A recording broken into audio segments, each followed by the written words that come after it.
नमस्कार दोस्तों, आप सभी के स्टडी फॉर यूपीएससी पीसीएस में स्वागत है। आज तारीख है 3 जनवरी 2026। 2026 का तीसरा दिन है ये 3 जनवरी 2026 और आज का डिटेल न्यूज़पेपर आर्टिकल डिस्कशन का वीडियो होगा। आज एक आर्टिकल भी हम लोग डिस्कस करेंगे। 31 दिसंबर 2025 को एक बहुत ही बड़ा स्ट्राइक हुआ था किस चीज़ को लेकर के। तो जो गिग वर्कर्स हैं ना, गिग वर्कर्स, उन्होंने पूरे देश स्तर पर स्ट्राइक किया था, जिसके कारण से कई सारे चुनौतियां देखी गई। तो उसको ज़रा हम लोग समझेंगे कि गिग वर्कर्स ने क्यों स्ट्राइक किया था, क्या होते हैं वो, क्या चैलेंजेज आ रहे हैं और क्या कंसर्न है, क्या उनकी भूमिका है हमारी अर्थव्यवस्था में। इसको ज़रा सा हम लोग डिटेल में समझेंगे। लेकिन हेडलाइन देखिए क्या है आज के न्यूज़पेपर का। ये द हिंदू है और उसमें लिखा गया है कि US locked and loaded as Iran protest turn deadly, यानी कि फरवरी 1979 ईरान का रिवॉल्यूशन हुआ था। ईरान का रिवॉल्यूशन का क्या तात्पर्य होता है, क्रांति का क्या तात्पर्य होता है। क्रांति का मतलब होता है सत्ता का परिवर्तन, बनी बनाई व्यवस्था का परिवर्तन। जो पहले से व्यवस्था बनी हुई है, जब उसमें आमूल चूल बहुत बड़ा परिवर्तन एक झटके में हो जाए तो उसी को क्या कहा जाता है, क्रांति कहा जाता है। बहुत सारी क्रांतियाँ पढ़ी होगी आपने, फ्रांस की क्रांति पढ़ी होगी, 1857 का क्रांति पढ़ा होगा। अभी फ़िलहाल में बांग्लादेश में क्रांति हुई थी, रिवॉल्यूशन पिछले साल। उसी प्रकार से नेपाल में प्रोटेस्ट हुआ था। सत्ता परिवर्तन, बनी बनाई व्यवस्था को जनता उखाड़ करके फेंक देती है। तो इसी प्रकार से 1979 में ईरान में एक प्रोटेस्ट हुआ था, जिसके फलस्वरूप वहाँ पर सत्ता परिवर्तन हुआ था। वहाँ के जो शासक थे, शाह थे, जो अमेरिकी समर्थित थे, उनको उखाड़ करके फेंक दिया गया था। लिबरल इस्लामिक शासन की जगह पर कट्टरपंथी इस्लामिक शासन की स्थापना हुई थी आयतुल्लाह खुमैनी के नेतृत्व में। इसको ईरानियन रिवॉल्यूशन कहा जाता है। अब ईरानियन रिवॉल्यूशन का 2.0 शुरू हो रहा है, जिसमें आयतुल्लाह खुमैनी और वहाँ की जो शासन व्यवस्था है वर्तमान में जो चल रहा है, वर्तमान में जो खामनेई वहाँ के शासन प्रमुख हैं, जो एक इस्लामिक लीडर भी होते हैं। तो वहाँ की जो शासन व्यवस्था है, जिसमें महिलाओं को बहुत ज़्यादा सरप्रेस करके रखा गया है, दबाया गया, उनके ह्यूमन राइट्स नहीं होते हैं। इसके अलावा भ्रष्टाचार और सैन्य शासन एक प्रकार का कायम हो गया है, जिसके खिलाफ वहाँ पर बहुत बड़े स्तर का विद्रोह हो रहा है, जिसको अमेरिका और इजराइल जैसे देश जो हैं वो समर्थन दे रहे हैं। तो इसी के कारण से बयान दिया है अमेरिका के राष्ट्रपति ने कि यूएस जो है वो बिल्कुल तैयार है। ईरान अगर बलपूर्वक प्रोटेस्ट को कुचलने का प्रयास करता है तो हम उस पर अटैक भी कर सकते हैं। ठीक है, 2026 की शुरुआत हो रही है इस तरह से। तो ये न्यूज़ तो हम लोग देखेंगे आने वाले वीडियोज़ में, क्योंकि अभी प्रोटेस्ट का कुछ आउटकम निकला नहीं है। प्रोटेस्ट केवल हो रहा है, जिसको हम लोग पढ़ेंगे ज़रूर। प्रियंका चतुर्वेदी हैं, ये शिवसेना है, जो उद्धव वाला दल है शिवसेना, उसके नेता हैं। उन्होंने सदन में एक चीज़ को लेकर के बोला कि ग्रॉक जो एक्स का एआई है, एक्स यानी कि ट्विटर, पहले ट्विटर था अब एक्स है, उसी का एक एआई है ग्रॉक। वो महिलाओं की इमेज के साथ में बहुत छेड़छाड़ करता है, और अगर कोई इंस्ट्रक्शन देता है कि इस महिला के कपड़े बदल दो, इसको किसी दूसरे के साथ मॉर्फ कर दो, तो इस प्रकार की चीज़ें इस एआई के द्वारा किया जाता है और उस पर रोक भी नहीं लगाई जाती है। तो इसके कारण से इन्होंने कंसर्न जाहिर किया कि ये चीज़ गलत हो रहा है, मिसयूज ऑफ एआई है ये। इसके कारण से प्राइवेसी और तमाम तरह के मानसिक जो प्रताड़ना है उससे गुजरना पड़ता है। अगर किसी के फ़ोटो के साथ भी ऐसा हो जाए तो, आपकी फ़ोटो है उसको कोई मॉर्फ करके किसी गलत आदमी के फ़ोटो के साथ जोड़ दे, तो समझिए कितना ज़्यादा बुरा होता है। कितने लोगों को आप बताते फिरेंगे कि एआई का इमेज है। तो एक बहुत बड़ा चैलेंज है, एआई का मिसयूज है, जिससे संबंधित सवाल बीपीएससी मेंस में पूछा गया।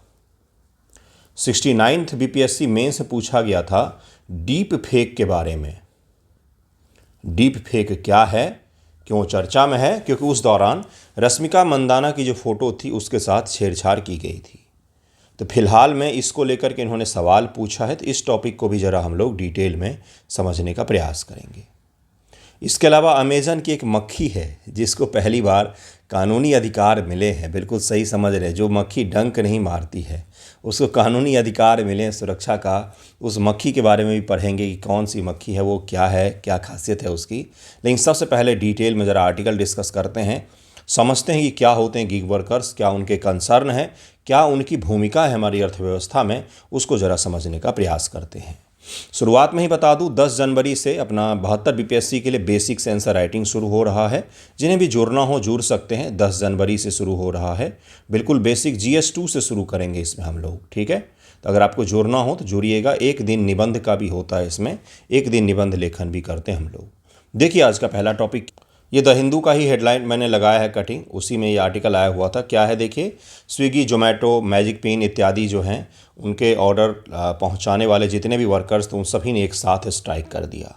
और स्ट्राइक मतलब सबने मिलकर के किया, जितने अलग अलग प्लेटफॉर्म थे उन सभी ने किया। गिग वर्कर्स का भी एक एसोसिएशन तो होना चाहिए ना, जिस प्रकार से रेलवे वर्कर्स एसोसिएशन होता है, जिस प्रकार से ऑटो वर्कर्स एसोसिएशन होता है, उसी प्रकार से गिग वर्कर्स का भी एक एसोसिएशन तो होना चाहिए। क्योंकि एक नई प्रकार की वर्क प्रणाली है, ये काम करने की नई व्यवस्था सृजित हो रही है, जिसमें कुछ भी गारंटी नहीं होता है सिवाय 10 मिनट की डिलीवरी के। अब वो 10 मिनट कैसे लाते हैं वो आपके घर तक, ये बहुत बड़ा चैलेंज होता है। इसी के कारण से उन्होंने बोला था कि भाई हमारा कुछ पे नहीं बन पा रहा है सही से। वो 10 से 12 घंटे काम करते हैं, वो भी सड़कों पर। कितना? 10 से 12 घंटे, 15 घंटे तक काम करते हैं और 600 से 700 रुपये कमा करके जाते हैं, जिसमें उनकी जान की जोखिम होती है। इतना पॉल्यूशन होता है बाहर, उसमें उनको बाइक भगाना पड़ता है और पहुंचाते रहते, इधर उधर भागते रहते। हमारे देश के जो युवा हैं वो विकसित भारत में, देखिए ज़रा क्या होता है गिग इकॉनमी। क्या इससे सवाल पूछा जाएगा और क्यों पूछा जाएगा? इसलिए पूछा जाएगा क्योंकि चर्चा में है। हर बड़े न्यूज़पेपर में इस पर डिटेल में आर्टिकल आ रहे हैं, हर बड़े न्यूज़ चैनल पर डिस्कस हुआ था। गिग वर्कर्स ने हड़ताल किया है। तो अब ज़रा समझेंगे। सबसे पहला सवाल जो प्रीलिम में पूछा जाए, कौन होते हैं? ये बहुत आसान सवाल है, पता होगा आपको कौन होते हैं। नहीं होते तो मैं बताऊंगा भी आपको। और क्या इनके कंसर्न है, क्या इनकी भूमिका है। जैसे आपसे सवाल पूछा जा सकता है, गिग वर्कर्स की भूमिका भारतीय अर्थव्यवस्था में हाल के दिनों में बढ़ी है। अभी इकॉनमी का टेस्ट हुआ, मैं ही क्या पता पूछ लूँ। गिग वर्कर्स की भूमिका हाल के दिनों में भारतीय अर्थव्यवस्था में बढ़ी है। इनसे जुड़े कंसर्न के बारे में बताएं और इनके लिए क्या सुझाव दे सकते हैं इन कंसर्न को एड्रेस करने के लिए।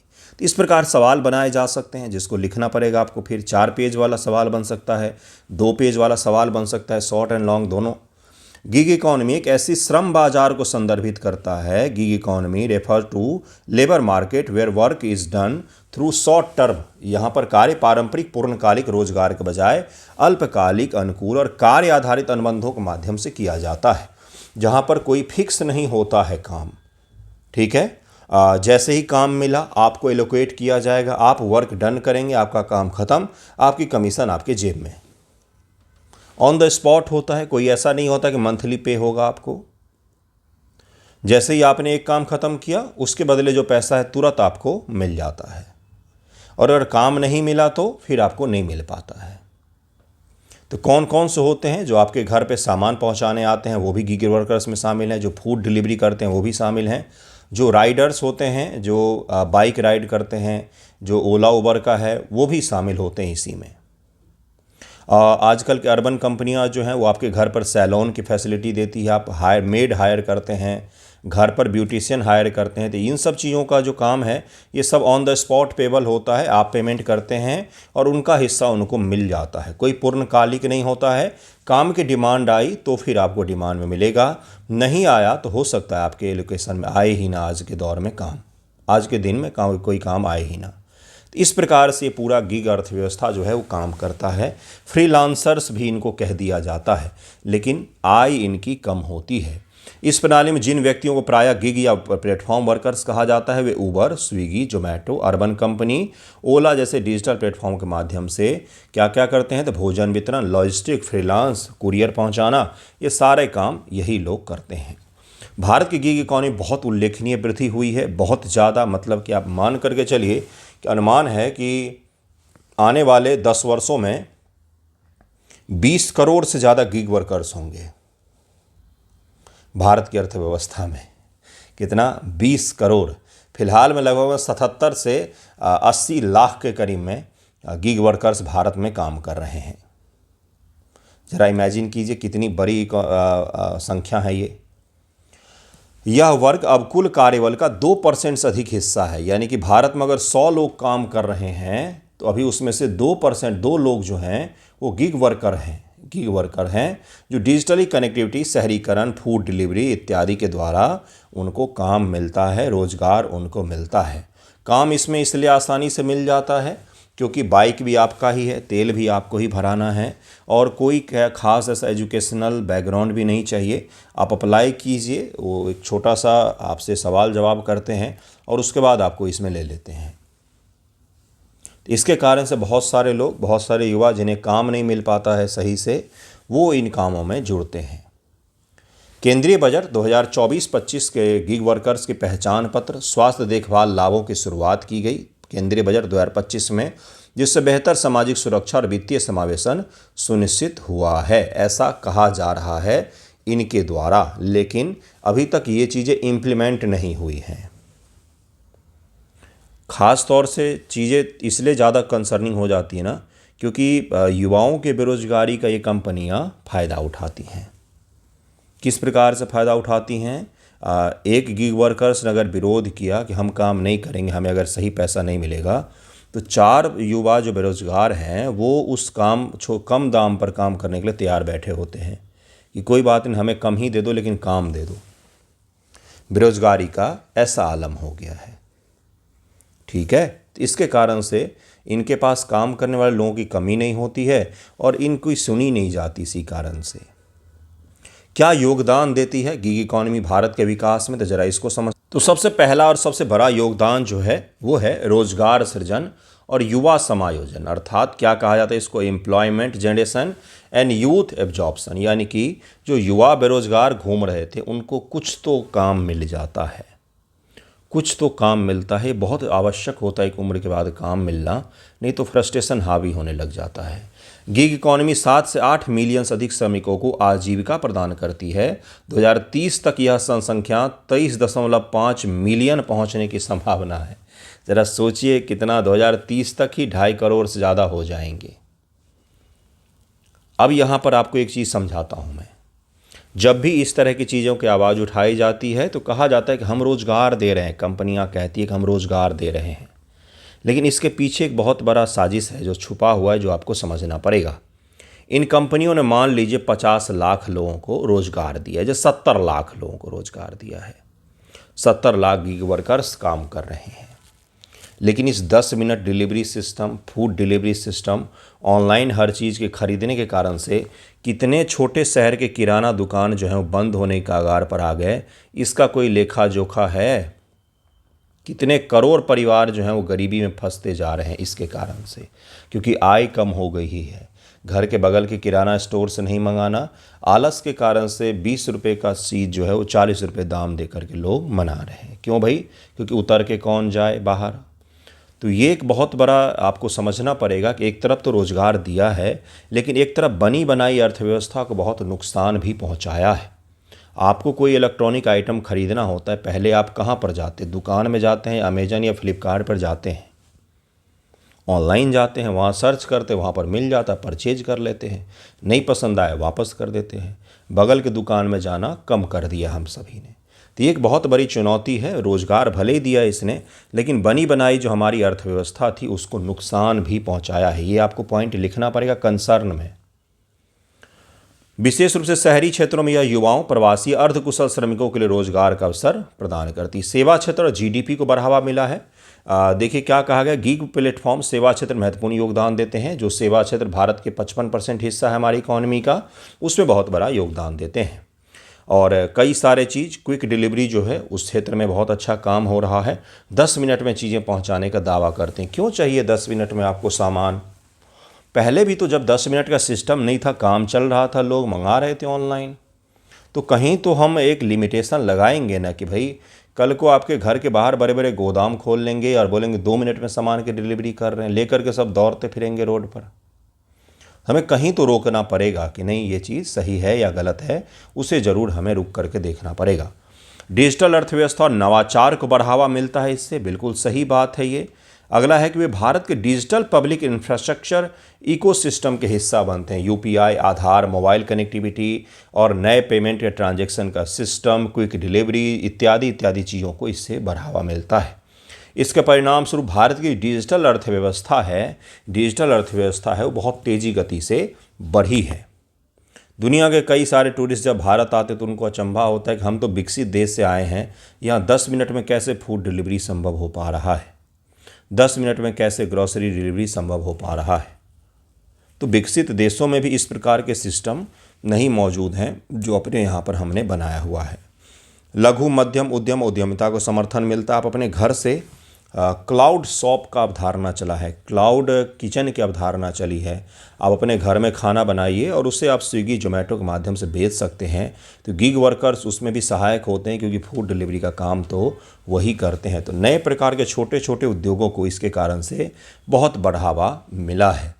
यह श्रमिकों को अपने काम के घंटे चुनने, आय के स्रोतों में विविधता लाने की अनुमति दे करके श्रम बाजार के लचीलेपन को बढ़ाता है। जैसे कई सारे लोग दिन में कुछ और काम करते हैं और रात को उबर ओला इत्यादि का यूज करते हैं पैसे कमाने के लिए, ओवर टाइम करके थोड़ा सा ज़्यादा अर्न करने के लिए ये काम भी ये लोग करते हैं। ओके, समझने का प्रयास कीजिएगा हर पॉइंट को, क्योंकि रटने बैठेंगे तो दिक्कत होगी। इतना बड़ा आर्टिकल कैसे रटेंगे? द हिंदू का है, पता ही आपको 1.5 पेज का आर्टिकल होता है इसका। इसलिए मैं आपको समझाने का प्रयास कर रहा हूँ, जो एक बार में याद आ जाए वहाँ पर आप सोच करके बिल्कुल फ्री हैंड में लिख सके, कोई दिक्कत ना है आपको। नेक्स्ट जो है वुमेन एम्पावरमेंट में इनका बहुत बड़ा योगदान है। जैसे कि आपने देखा होगा कि महिला राइडर्स भी आपको मिले होंगे, खासतौर से उबर ओला में। उसके अलावा फूड डिलीवरी में भी महिलाओं को काम मिला है। इसके अलावा जैसे सैलून आप घर पे मंगाते हैं या मेकअप ब्यूटी के लिए आप घर पर मंगाते हैं, मेड को घर पर आप ऑर्डर करते हैं, तो इस प्रकार की चीज़ों में महिलाओं को रोज़गार मिलता है। अनस्किल्ड और कम स्किल्ड महिलाओं को रोज़गार मिलता है, कम आय वाली महिलाओं को रोज़गार मिलता है, जिससे क्या हुआ है वुमेन एम्पावरमेंट को भी थोड़ा सा बढ़ावा तो मिलता ही है। महिलाएं आय सृजित कर सकती हैं, घर में बैठी नहीं रहेंगी। तो ये भी एक प्लस पॉइंट है जो आपको याद रखना चाहिए। महिला श्रम बल भागीदारी में विशेष रूप से उल्लेखनीय वृद्धि दर्ज की गई है। फिलहाल में जो उनकी हिस्सेदारी 28% है, लेकिन गिग वर्कर्स में उनकी हिस्सेदारी अच्छी है। खास तौर से महिलाओं से जुड़े हुए कामों में अच्छी खासी उनकी हिस्सेदारी है, जैसे मेड में, जैसे ब्यूटिशियन में, जैसे कपड़े पहनाने के लिए भी लोग बुलाते हैं आजकल, तो जैसे घर के केयर टेकर के लिए भी लोग बुलाते हैं। ऐसी परिस्थितियों में महिलाओं को अच्छा खासा काम मिल रहा है। टियर 2 और टियर 3 शहरों में क्विक कॉमर्स और लॉजिस्टिक का आक्रामक विस्तार बेंगलोर और दिल्ली जैसे अत्यधिक शहरीकृत महानगरों के आर्थिक विकास को विकेंद्रित कर रहा है। मतलब कि दिल्ली और बेंगलोर ही नहीं, छोटे छोटे जो शहर हैं उनमें भी इस प्रकार की चीज़ें हो रही हैं, जिसके कारण से वहाँ पर भी लोगों को रोज़गार मिल रहा है, ऐसा इसमें कहा जा रहा है। तो इसको ज़रूर याद रखिएगा। इसके भूमिका को मैंने आपको बताया कि हमारी अर्थव्यवस्था में गिग वर्कर्स की क्या भूमिका है, क्या गिग इकॉनमी हमारे अर्थव्यवस्था में सहायक की भूमिका निभा रही है, किस प्रकार से वुमेन एम्पावरमेंट हो रहा है, किस प्रकार से रोजगार, तकनीक, इन सभी को बढ़ावा देने का इन्होंने काम किया है। लेकिन अच्छी चीज़ों को डिस्कस करने के तो नहीं था, ये कंसर्न की बात की गई, जिसके कारण से उन्होंने स्ट्राइक किया था। उन्होंने जो स्ट्राइक किया था उसमें उन्होंने कहा था कि 10 मिनट वाला सिस्टम जो है इसको थोड़ा सा सुधारा जाए। अब जैसे होता क्या है, किसी बड़ी सोसाइटी में पहुंच गए, जैसे मैं जिस सोसाइटी में, तो बहुत बड़ा सोसाइटी है, बहुत सारे टावर हैं इसमें, तो सोसाइटी में इंटर कर गए वो। अब उसके बाद उनको टावर तक पहुंचने में भी 5 से 6 मिनट का समय लगेगा। इसको काउंट नहीं किया जाता है। लिफ्ट के पास खड़े हैं, वहाँ से अब ऊपर आने के लिए उनको समय लगेगा, इसको काउंट नहीं किया जाता, जिसके कारण से कई बार डिलीवरी में देरी हो जाती है। डिलीवरी में देरी होते ही लोग उनकी ख़राब रेटिंग कर देते हैं। अब एक रेटिंग ख़राब होते ही उनको कम काम मिलेगा, क्योंकि काम रेटिंग के हिसाब से एलोकेट किया जाता है। तो ये जो रेटिंग एल्गोरिदम का सिस्टम है, टाइमर लगा कर किसी को आप भगा रहे सड़क पर, ये एक बहुत बड़ा चैलेंज है। इसी प्रकार से और कुछ चैलेंज है जिसको मैं आपको डिस्कस करके समझाता हूँ कि क्या क्या चीज़ें हैं। पहला तो है आय में अस्थिरता और नौकरी की असुरक्षा।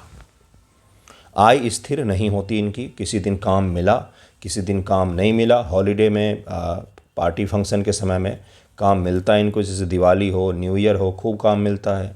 बाकी दिनों में इनको काम नहीं मिल पाता है उतना ज़्यादा। कई श्रमिकों को अपनी आय सप्ताह दर सप्ताह व्यापक उतार चढ़ाव का सामना करना पड़ता है, और कई बार सड़क पर पुलिस वाले भी फाइन करते हैं कि तेज़ी से गाड़ी भगा रहे थे, गलत सिग्नल पर क्रॉस कर गए, सिग्नल पर रुके नहीं, क्योंकि उन सब चीज़ों को काउंट नहीं किया जाता उस 10 मिनट के टाइमर में। 10 की जगह पर 20 मिनट ले लीजिए, उसमें काउंट नहीं किया जाता इन सब चीज़ों के टाइमर को। अब ट्रैफिक का टाइमर तो 1 मिनट 2 मिनट का चलता है, वो कैसे काउंट होगा? और अगर वो ट्रैफिक तोड़ते हैं तो फिर उनको जुर्माना देना पड़ेगा। आय की इस अनियमितता का मतलब यह भी है कि श्रमिकों को प्राय अपना गुजारा चलाने के लिए अधिक घंटे का काम करना पड़ता है। 10 घंटे काम करते नहीं हो पाता है, 15 घंटे करते हैं, 16 घंटे तक करते हैं। जैसे कि यहाँ पर कुछ डेटा है कि 55% डिलीवरी जो कर्मी होते हैं वो 10 से 12 घंटे और 20% जो हैं वो 12 से 14 घंटे तक काम करते हैं। और उसके बावजूद जो एवरेज इनकम है अभी भी वो 10,000 ही है। घर पर बैठकर पार्ट टाइम कर रहे हैं, 10,000 कमा रहे, वो अलग चीज़ होता है। लेकिन आप सड़क पर भाग रहे हैं और 12-14 घंटे भाग रहे हैं, फिर आपको 10,000 मिल रहा है, तो यानी कि बहुत ही कम आय हुआ ये। ठीक है। व्यावसायिक स्वास्थ्य और हसल से जुड़े जोखिम 10 मिनट डिलीवरी के लक्ष्य का एक बहुत बड़ा जोखिम होता है, जिसके कारण से उनको कई बार रिस्क लेना पड़ता है। डिलीवरी समय सीमा पूरा करने के लिए सुरक्षा प्रोटोकॉल, ट्रैफिक इत्यादि की अवहेलना करते हैं, जिसके कारण से उनके जीवन और स्वास्थ्य हर चीज़ पर प्रभाव पड़ता है। पर्याप्त विनियमन और विधिक संरक्षण का अभाव है। अभी भी इनको जब कभी भी हटा दिया जाता है, इनको बैन कर दिया जाता है ऐप से, और उसकी कोई जवाबदेही नहीं होती है। तो इस प्रकार की चीज़ें एक बहुत बड़ा कंसर्न बनता है। नेक्स्ट देखिए पॉइंट कि एल्गोरिदम आधारित इनका जीवन हो जाता है। एक एल्गोरिदम तय कर रहा होता है कि किस प्रकार से आपको चलना है, किस प्रकार से कितने देर में आपको पहुंचना है। तो सारी चुनौतियां मैंने आपको समझा दिया है, क्या चुनौतियां हैं, क्या क्या कंसर्न है, क्या योगदान है। इसके समाधान को ज़रा खुद से लिखने का प्रयास कीजिएगा, क्योंकि यह सवाल पूछा जा सकता है। नेक्स्ट टॉपिक पर चलते हैं। अगला टॉपिक काफ़ी महत्वपूर्ण है कि centre direct X to check Grok misuse in morphing image कहा गया है। इमेज मॉर्फ करना, जैसे कोई महिला मान लीजिए वायरल होती हैं, कोई अभिनेत्री वायरल होती हैं, कोई आप वायरल हो सकते हैं किसी का भी, तो उसके इमेज का मिसयूज़ किया था और एक्स पर खुलेआम कहा जाता है कि ग्रॉक को टैग करते हुए कि इस इमेज के साथ ये काम करो। इंस्ट्रक्शन दिया जाता है कि इसके कपड़े चेंज कर दो, इसके शक्ल को चेंज कर दो, इसके बैकग्राउंड को चेंज कर दो, और उस सेकंड में चेंज करके आपको दे देता है। तो ये क्या है, बहुत बड़ा कंसर्न है, जहाँ पर पब्लिकली आप किसी को हैरास कर रहे हैं, है ना। इसी के कारण से भारत सरकार ने एक्स को कहा है कि जवाबदेही तो तय करनी पड़ेगी गुरु। ऐसा नहीं है कि आपका एआई है तो जो मर्जी वो व्यापक जवाब दे दे। इलेक्ट्रॉनिक और सूचना प्रौद्योगिकी मंत्रालय ने शुक्रवार को सोशल मीडिया प्लेटफॉर्म एक्स को निर्देश दिया कि वो अपने चैटबॉट ग्रोक की व्यापक तकनीकी, प्रक्रियात्मक और शासन स्तरीय समीक्षा करे। क्या कहा गया, कॉम्प्रिहेंसिव, टेक्निकल, उसके अलावा जो प्रोसीजर होता है गवर्नेंस लेवल रिव्यू करे अपने चैटबॉट ग्रोक का, ऐसा कि इसमें कहा गया है। अगर आप रिव्यू करके इसका आपको निदान भी देना पड़ेगा कि कोई भी किसी के इमेज के साथ कुछ छेड़छाड़ ना करे। जैसे मैंने एक देखा, इसमें कहा गया कि प्रधानमंत्री जी के इमेज के साथ कहा गया इसके दाढ़ी मूंछ हटा दो। आप उनसे एग्री हो डिसएग्री हो, कम से कम किसी का इस तरह से गलत यूज़ तो नहीं करना चाहिए, है ना। तो जो पहले क्या होता था ना, पहले अगर आपको याद होगा तो एडोब फोटोशॉप का उपयोग करना पड़ता था और स्किल का काम होता था। घंटों लगते थे किसी इमेज को आप सही से एडिट करने में। लोग सीखते थे, आज भी सीखते हैं, लेकिन अब वो घंटों का काम विद इन सेकेंड हो जा रहा है। बोलिए आप किसी को किसी भी रंग रूप में ढालने के लिए तुरंत ढाल के दे देगा। इसके कारण से चुनौतियाँ ज़्यादा बड़ी हो गई हैं। टेक्नोलॉजी पहले भी था, लेकिन अब बंदर के हाथ में नारियल लग गया, तो उस अपना सर ही फोड़ेगा, वो दूसरे का भी सर फोड़ेगा, तो वही वाला हाल हो गया है। ठीक है। ग्रॉक पर आरोप है कि उपयोगकर्ता की मांग पर महिलाओं की तस्वीर में कपड़े को हटाने, बदलने के अनुरोधों का भी जवाब दे रहा है। ठीक है। इस प्रकार के चीज़ वही है ना कि AK-47 किसके हाथ में है। अगर आर्मी मैन के हाथ में है तो आप सुरक्षित महसूस करेंगे, अगर आतंकवादी के हाथ में है तो आप असुरक्षित महसूस करेंगे। तो तकनीक खराब नहीं होता है, उसके उपयोगकर्ता खराब होते हैं। एआई का दुरुपयोग क्या है, जिससे संबंधित सवाल बीपीएससी मेंस से पूछा गया। क्या पूछा गया था सवाल, देखिएगा, शॉर्ट आंसर में पूछा गया था डीप फेक तकनीक जो है इससे उत्पन्न चुनौतियों के बारे में चर्चा करें। यही सवाल पूछा गया था 69 बीपीएससी में। 7 नंबर का सवाल पूछा गया था, यानी कि आपको 1.5 पेज करीब में लिखना था।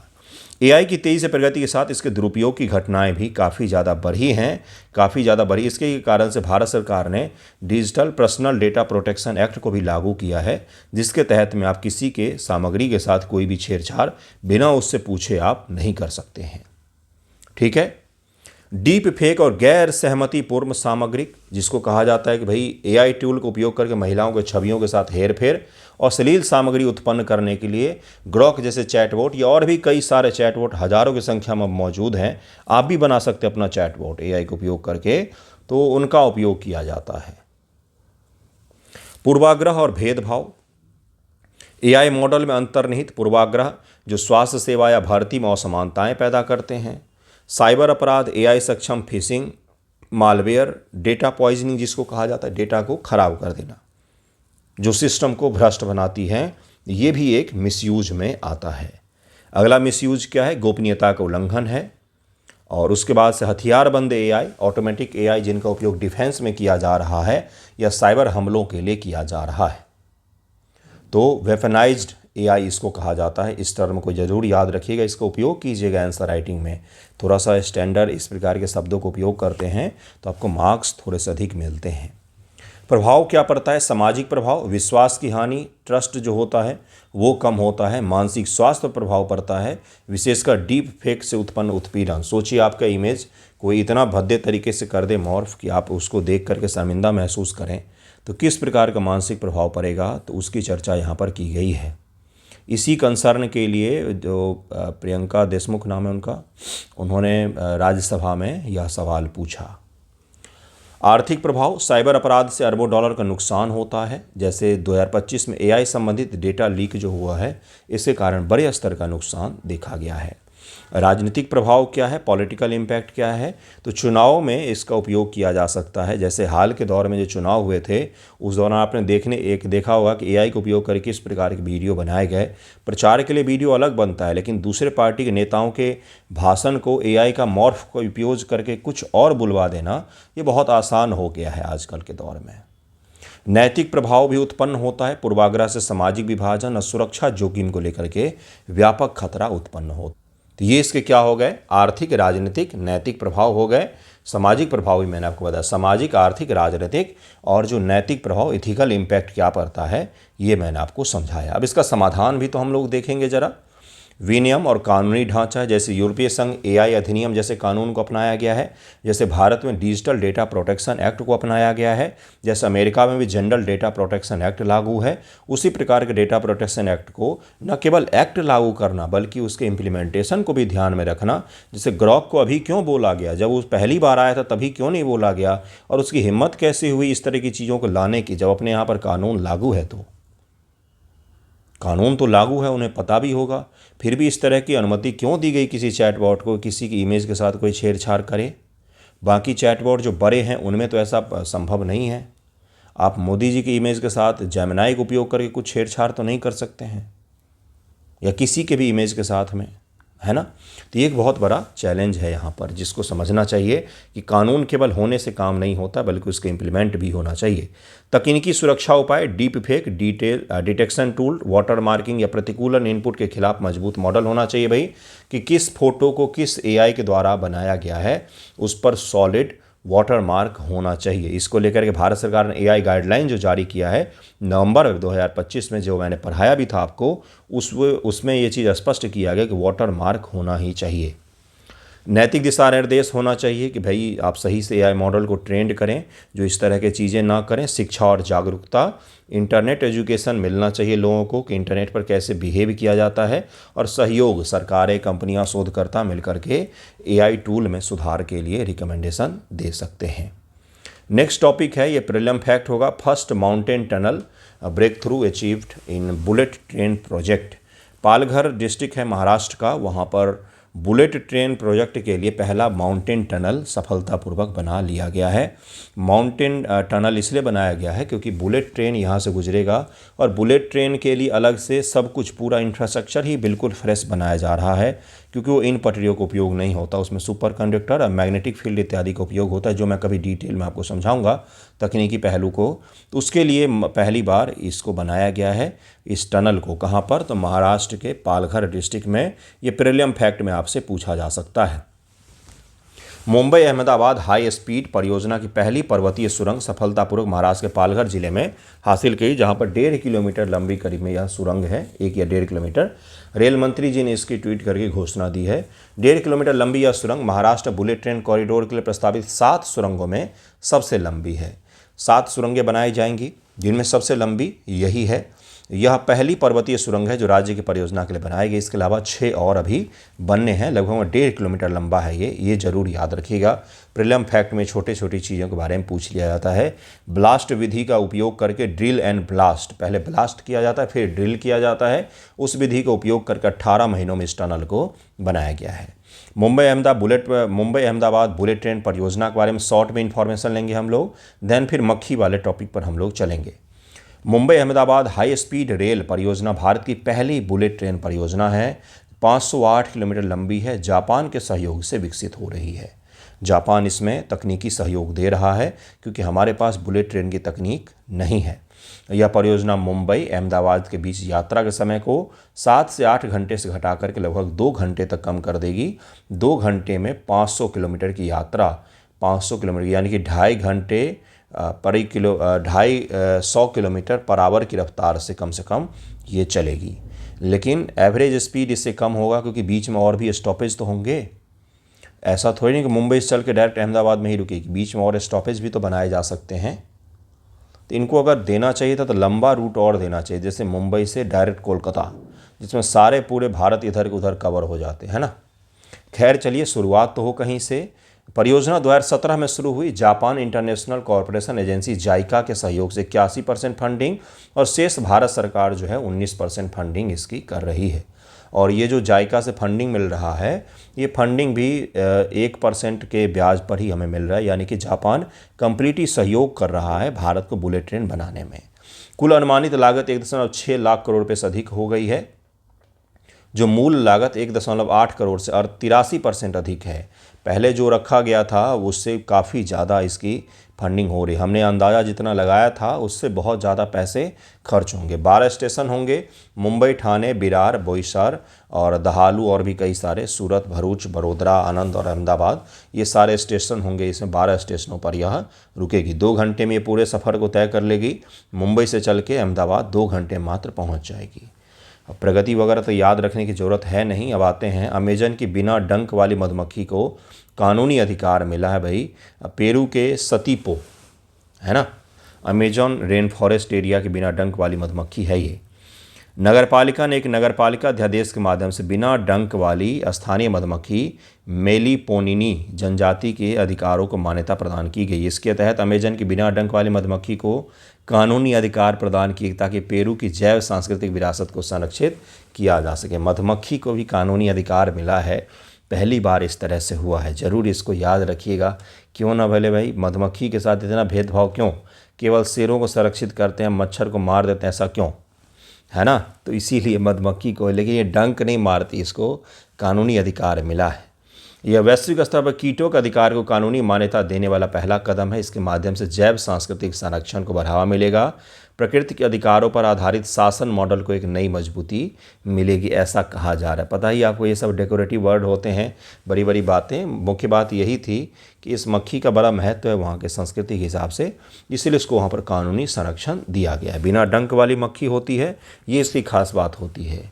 अमेजन वर्षा वन की स्थानीय बिना डंक वाली मधुमक्खी केवल परागकण करता ही नहीं है, बल्कि एक सांस्कृतिक धरोहर है जिनका सदियों से स्वदेशी समुदाय द्वारा पारंपरिक रूप से संरक्षण और पालन किया जा रहा है।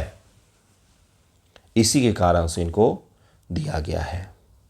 मधुमक्खी लवर्स, डॉग लवर्स की संख्या में अब थोड़े से कमी देखते हुए मधुमक्खी लवर्स आए हैं मार्केट में, दुनिया में। हंसी मजाक से चीज़ें अलग हैं, इनके कल्चर से जुड़ा हुआ यह इशू है। ठीक है, तो बस यही चीज़ है इसमें। ये पृथ्वी पर पाई जाने वाली सबसे पुरानी मधुमक्खी प्रजातियों में से है, जो अमेज़न के 80% से अधिक वनस्पतियों परागण के लिए जिम्मेदार हैं। परागन के बिना पृथ्वी पर इंसानों का रहना असंभव हो जाएगा। आइंस्टाइन ने जो बोला था ना कि जिस दिन मधुमक्खी ख़त्म हुए उसके बाद इंसान ख़त्म हो जाएंगे, वो इसी कारण से बोला था। परागन का मतलब होता है किसी फल में किसी पेड़ में फल अगर लगे हैं, किसी अगर पेड़ में अगर दाने आए हैं तो परागन के परिणाम स्वरूप ही आया है। और परागन का काम मक्खियाँ, वायु इत्यादि कीटों के द्वारा ही किया जाता था। कीट हैं तो मनुष्य है, कीट नहीं है तो मनुष्य नहीं है। ठीक है, तो ये परागन का काम करती हैं। अमेजन रेन फॉरेस्ट है ही इनके कारण। परागन का वो महत्व होता है। परागन यानी कि इंसानों का प्रजनन। ठीक है, तो पेड़ पौधों में प्रजनन में सहायक होती हैं ये मक्खियाँ, जिससे उनकी वंश वृद्धि होती है। इससे आपको और हमें भोजन, फल फूल जो प्राप्त होते हैं वो इसी के कारण से प्राप्त होते हैं। तो हम कीटों के महत्व को समझते नहीं हैं, कीटनाशकों का उपयोग करते हैं, लेकिन कई सारे कीट जो हैं उन्हीं के कारण इंसान पृथ्वी पर मौजूद हैं, नहीं तो कब के ख़त्म हो जाते, क्योंकि हमें अन्न ही नहीं मिलता खाने को। बिना खाए कैसे रहेंगे। इनमें डंक बिल्कुल नहीं होता, बल्कि इनमें एक अवशिष्ट डंक होता है जो इतना छोटा होता है कि इसकी रक्षा के लिए इस्तेमाल नहीं किया जा सकता। ये अपने छत्ते की रक्षा काटने या जलन उत्पन्न करने वाले रेजिन स्रावित करके करते हैं।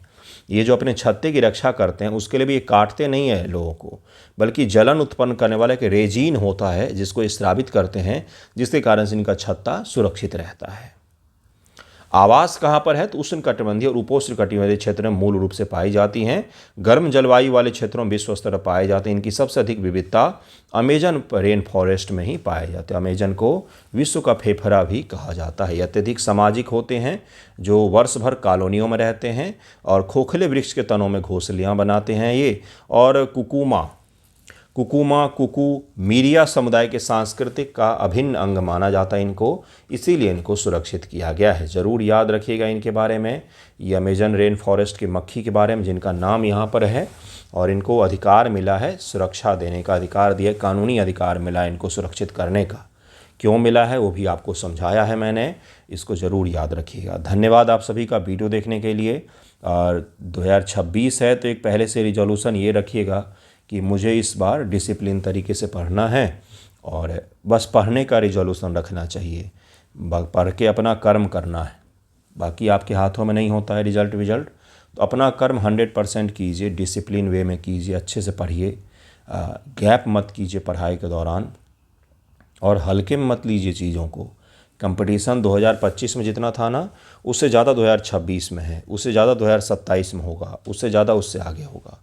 साल दर साल कंपटीशन बढ़ता जाता है, क्योंकि नई पीढ़ी के जो स्टूडेंट्स आते हैं ना, वो आपसे उन्नत होते हैं सोच में, समझ में, तकनीकी के इस्तेमाल में। ज़्यादा उनको रिसोर्स प्राप्त होता है पहले से ही। आपने अपने स्कूल में सही से आपको किताबें मिल गई, वही बहुत बड़ी चीज़ थी, क्योंकि उस समय अलग स्थिति थी। अब आज के बच्चे, उनके हाथ में ही सारा किताब है भाई, एक फ़ोन में ही सारा कुछ है। इसलिए जिनसे वो आपका कंपटीशन होगा वो थोड़े से उन्नत होते हैं। इसलिए साल दर साल कंपटीशन बढ़ता है, तो मेहनत को बढ़ाइए, जल्दी सिलेक्शन लीजिए, निकल जाइए इस साइकिल से।